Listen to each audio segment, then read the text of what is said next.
2 years after the Galwan Valley clash, the Indian and Chinese troops are again at conflict. The epicenter this time is Arunachal Pradesh, or more specifically Tawang, that lies on the eastern sector on the line of actual control. According to reports, on December 9, over 200 Chinese soldiers carrying spiked clubs and sticks clashed with Indian soldiers in Tawang. 6 Indian soldiers were injured in the face-off, and the injuries on the Chinese side could be higher. But there has been no official word from Chinese side about this scuffle yet.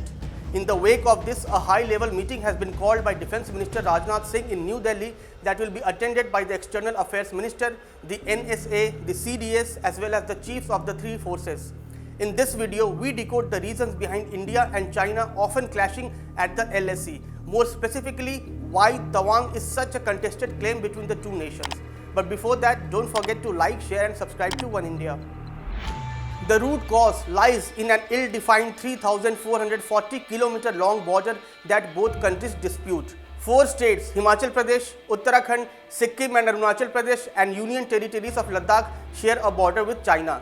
The Sino-Indian border is generally divided into 3 sectors, that is, the western sector, middle sector and the eastern sector. In the eastern sector, India shares a 1140 km boundary with China. The boundary line is called McMahon Line that runs from the eastern limit of Bhutan to a point near the Talu Pass at the tri-junction of Tibet, India and Myanmar. The majority of the territory of Arunachal Pradesh is claimed by China as a part of southern Tibet. But more than the entire Arunachal Pradesh, Tawang holds significance for China, and there are various reasons for it. China's interest in Tawang could be for tactical reasons, as it provides a strategic entry into India's northeast region. Tawang is a critical point in the corridor between Tibet and Brahmaputra Valley.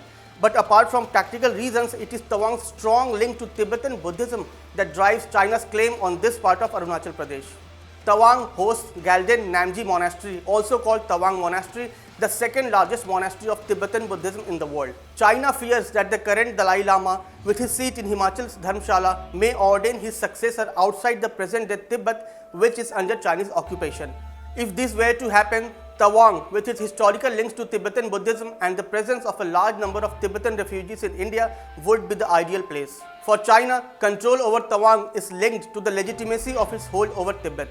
If the Dalai Lama finds a successor outside Tibet, the successor that the Chinese Communist Party may appoint might not enjoy legitimacy and the spiritual authority required to exercise effective influence in Tibet.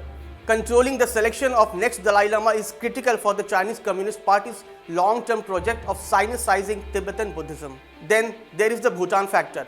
If Beijing were to gain control of Arunachal, it would mean that the Kingdom of Bhutan would have China as its neighbor on both the western and eastern borders. That's the reason China has been engaged in massive construction of motorable roads to connect to strategic points on Bhutan's western side.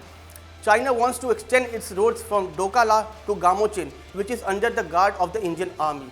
China's efforts to move closer to the Siliguri corridor is a security threat for both India and Bhutan. Furthermore, Arunachal Pradesh is the closest location for India to target China with missiles. Also, Arunachal is the best location for India to deploy a multi-layered air defense system in case China attacks. Moreover, China has control over India's water supply to the northeast region.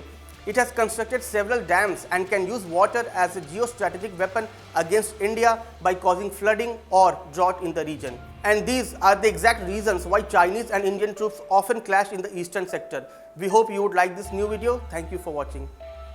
Subscribe to One India channel and never miss an update.